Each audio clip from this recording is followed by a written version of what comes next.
Este episódio contém discussões sobre temas sensíveis e que podem ser difíceis para alguns ouvintes. Caso sinta que agora não seja o momento ideal para escutá-lo, saiba que está tudo bem. Sua saúde emocional é o mais importante. Estaremos aqui para quando quiser voltar. Você já parou para pensar em como uma vida pode mudar drasticamente? E se eu te dissesse que por trás de cada situação existem histórias profundas que muitas vezes não conhecemos? Neste podcast, potencializamos vozes de mulheres corajosas que ousaram compartilhar suas vivências. Junte-se a nós para ouvir o relato daquelas que decidiram. Eu quero contar. Eu quero contar. Eu quero contar. Eu quero contar. Eu quero contar. Eu quero contar. Eu quero contar. Eu quero contar. Eu quero contar. Eu quero contar. Eu quero contar. Eu quero contar.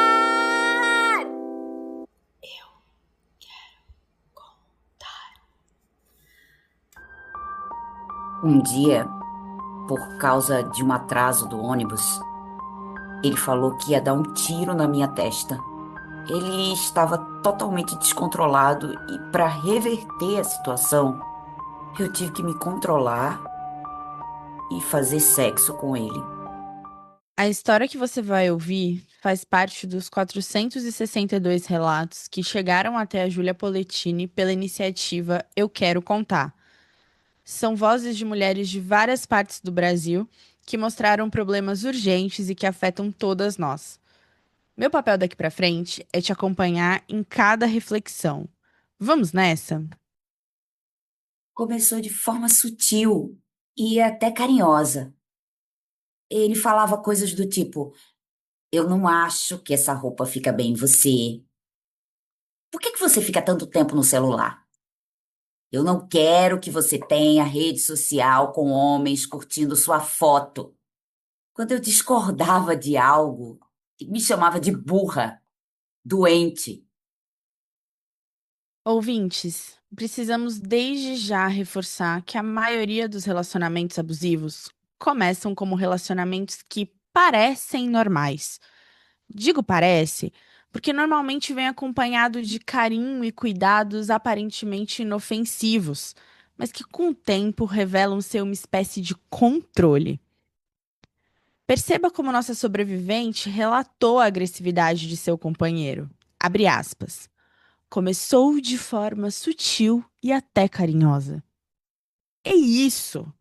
Poucos abusadores começam agredindo fisicamente ou usando xingamentos tão pesados. O que se observa aqui, na verdade, é uma escalada das violências.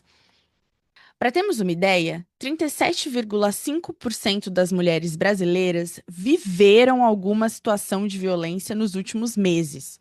E 40% afirmaram que tenha sido de cônjuge, companheiro, namorado ou marido.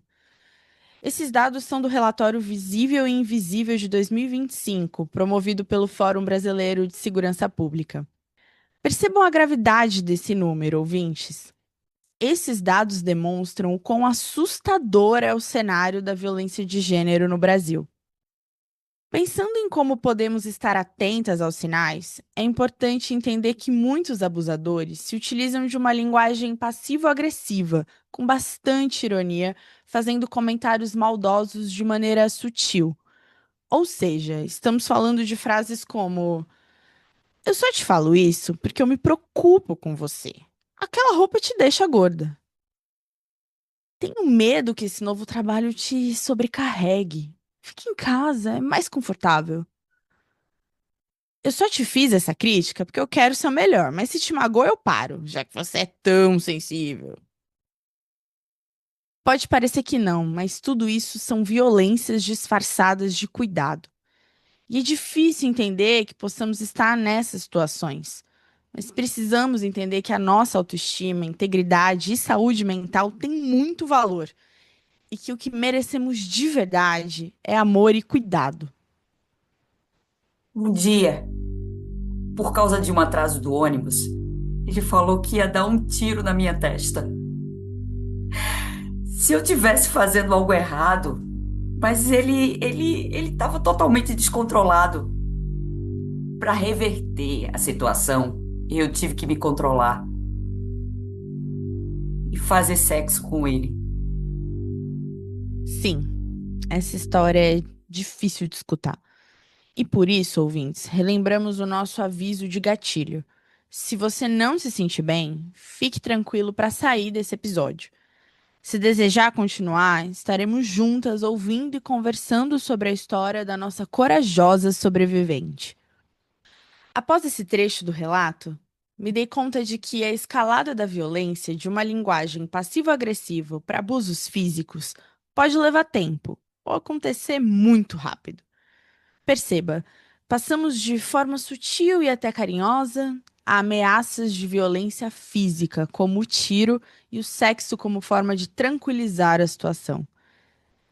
E ouvintes, ouçam bem. O Código Penal define estupro como o ato de constranger alguém mediante violência ou grave ameaça, a ter conjunção carnal, a praticar ou permitir que com ele se pratique outro ato libidinoso. Para explicar de outra forma, é quando uma pessoa é forçada a ter relações sexuais ou participar de atos sexuais sem consentimento, violando a nossa liberdade e integridade. Isso é crime. Para tentarmos ter algumas respostas do porquê convivemos com tanta violência, é preciso entender algo que a teórica e pesquisadora na área de saúde mental e gênero, Valesca Zanello, nos alerta. Homens investem sobre mulheres, sobretudo pela vida da virilidade sexual e pelo lucro dos dispositivos amoroso e materno. Calma, vou te explicar direitinho o que ela quis dizer. Em outras palavras, o homem só fica em um relacionamento com uma mulher se para ele for conveniente. Se aparecer algo que ele ache melhor ou mais fácil, ele pode ir embora. Para isso, a Valesca dá o nome de dispositivo amoroso. Ela diz: o dispositivo amoroso é a definição de uma situação em que nós mulheres nos subjetivamos na relação com nós mesmas, mediadas pelo olhar do homem que nos escolhe. Essa frase mostra que muitas vezes nós mulheres colocamos nossa autoestima nas mãos dos homens. Isso significa que, se eles nos escolhem e nos tratam bem, nos sentimos valorizadas. Mas se não fazem isso, acabamos nos sentindo inferiores. E a Valesca continua. É como se validássemos uma dinâmica em que eles têm o papel de serem avaliadores das mulheres. Quem está escolhendo é quem diz o que vale e o que não vale.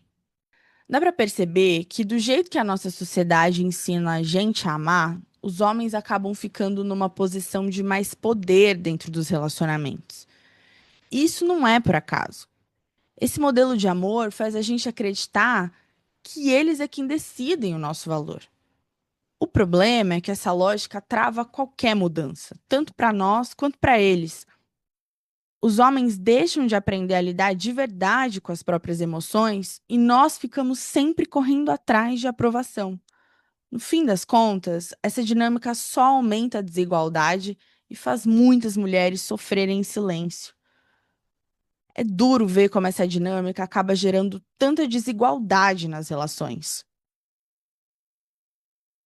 Em outra ocasião, devido a uma ligação de um amigo de trabalho, ele me colocou no carro, me levou a uma rua com pouco movimento e queria que eu confessasse que o estava traindo.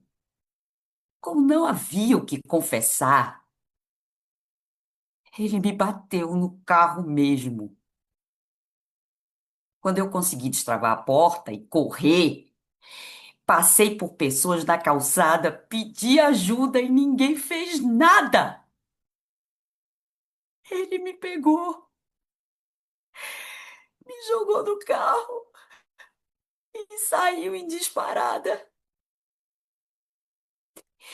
Quando eu consegui, enfim, terminar Com ele, foi um ano de perseguição e ameaça. Podemos pensar: quem vai ajudar uma mulher com os nervos à flor da pele, fugindo do próprio parceiro? Sempre ouvimos que em briga de marido e mulher ninguém mete a colher. O problema é que, na maioria esmagadora das situações, alguém vai bater na mulher com algo mais letal que uma colher. É inevitável, mais uma vez, trazer dados para mostrar esse horror que a sobrevivente relata. Uma pesquisa do Datafolha sobre feminicídios em São Paulo identificou que 75% dos casos foram cometidos por homens que não aceitavam o fim do relacionamento conjugal ou que relataram ciúmes de suas parceiras ou ex-parceiras. Exatamente como essa história se apresenta para nós. Será que não estamos falhando enquanto sociedade? Será que a premissa de não se envolver nos problemas dos casais é realmente válida dentro da realidade de abusos e agressões que vivemos hoje? Tentei o suicídio e hoje tomo remédios controlados devido à depressão.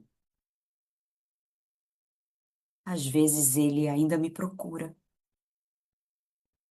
Eu tenho medo.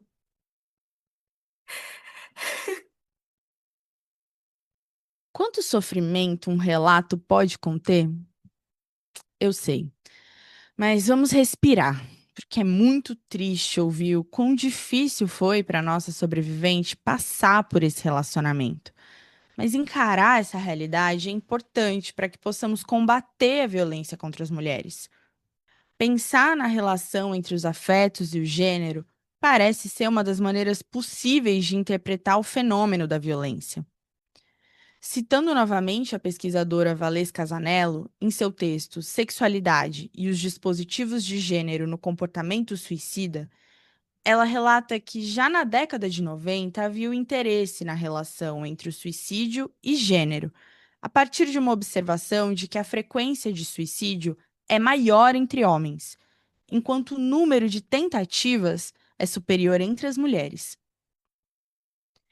E o contexto maior que leva os homens a cometerem o suicídio é o fim do proveito do dispositivo amoroso das mulheres. Ou seja, quando não encontram mais nada que eles possam se beneficiar na relação. Nesse caso, ouvintes, quando o homem deixa de tirar proveito da situação, ele também para de enxergar a mulher como alguém útil que está ali para servir. Esse relato nos lembra que o fim de uma relação não significa necessariamente o fim da violência. As marcas deixadas são profundas e podem gerar um sofrimento emocional intenso. Muitas vezes, essas mulheres acabam vivendo um isolamento que não deveria ser enfrentado sozinhas. Por isso, a presença de alguém de fora, como amigos, familiares e profissionais da saúde, pode fazer toda a diferença. E, ouvintes, é importante reforçar o valor das redes de apoio e acolhimento, sempre caminhando ao lado do cuidado com a saúde mental. Só com apoio, escuta e proteção, podemos pouco a pouco enfraquecer e romper os ciclos da violência de gênero. Se você estiver passando por um momento difícil, quando a dor pesa demais, pode parecer que não existe saída, mas saiba que você não precisa enfrentar isso sozinha. Falar com alguém pode aliviar um pouco esse peso e abrir espaço para um cuidado urgente e necessário. Você pode ligar para o CVV, Centro de Valorização da Vida 188, que atende 24 horas por dia, com escuta acolhedora, anônima e gratuita. E se essa angústia estiver relacionada a situações de violência, lembre-se de que o 180 é o canal de apoio para mulheres em situação de violência. Eles podem orientar, acolher e ajudar você a encontrar proteção. Você não está sozinha. Há pessoas prontas para ouvir você agora, sem julgamento, com cuidado e respeito. Busque ajuda. Sua vida importa. Queridos ouvintes, chegamos ao fim do episódio, nos colocando em profunda vontade de acolher a todos e todas que já passaram por algum tipo de abuso ou violência. Sabemos da urgência em termos mais trabalhos incentivos, metodologias e pesquisas que nos direcionem para o entendimento profundo sobre as razões dos índices de violência contra a mulher serem tão altos e exponenciais. Esse podcast é uma tentativa de resposta a tal urgência. Bom, foi ótimo ter você aqui para ouvir esse relato tão importante e, a partir dele, repensar a nossa estrutura de sociedade. Espero que a gente se veja de novo no próximo episódio. Até lá! Esse podcast é realizado pela iniciativa Eu Quero Contar. Nos acompanhe pelo Instagram e LinkedIn, @euquerocontar. A Lei Maria da Penha prevê 5 tipos de violência contra a mulher: física, sexual, moral, psicológica e patrimonial. As violências moral e psicológicas são muito sutis, às vezes até silenciosas. Caso você saiba de alguém que esteja sofrendo violência no relacionamento, denuncie anonimamente ligando no 180. Equipe voluntária: roteiro, Marina Mello e Thalita Raissa. Análise de conteúdo: Manuela Lessa e Beatriz Serrano. Vozes de Carla Martins e Marina Mello. Edição: Camila Anselmo. Direção criativa: Gabriela Tchulchevski e Bárbara Rodrigues.